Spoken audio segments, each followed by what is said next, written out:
एक दफा का जिक्र है। एक छोटे से गांव में रहीम नाम का एक ईमानदार ताजिर रहता था। रहीम कपड़ों का कारोबार करता था।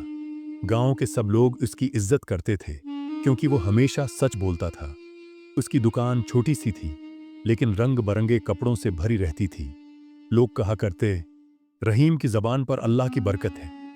एक दिन एक अजीब शख्स गांव में आया, काले कपड़ों में लपटा हुआ, चेहरे पर गहरी लकीरें और आंखों में एक राज छिपा हुआ। उसने रहीम से कहा, यह रेशम का कपड़ा कितने का है?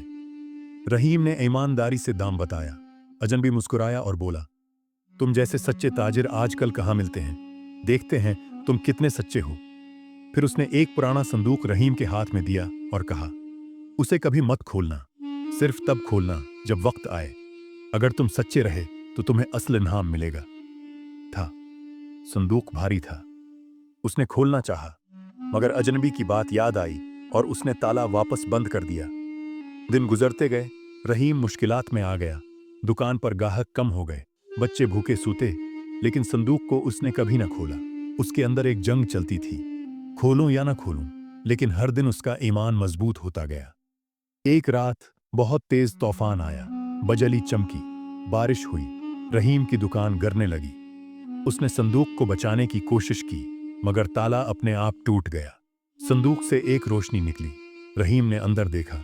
वहां सोना चांदी नहीं था, बल्कि एक कागज था। उस पर लिखा था, जो अपने ईमान पर कायम रहता है, इसके लिए असल खजाना अल्लाह की रहमत है। रहीम की आंखों में आंसू आ गए और उसी वक्त उसके घर में बरकत बरसने लगी। लोग फिर से उसकी दुकान पर आने लगे। कारोबार बढ़ गया, बच्चे खुश हो गए। रहीम ने समझ लिया, असल खजाना माल व दौलत नहीं होता, असल खजाना सच्चाई और सब्र होता है।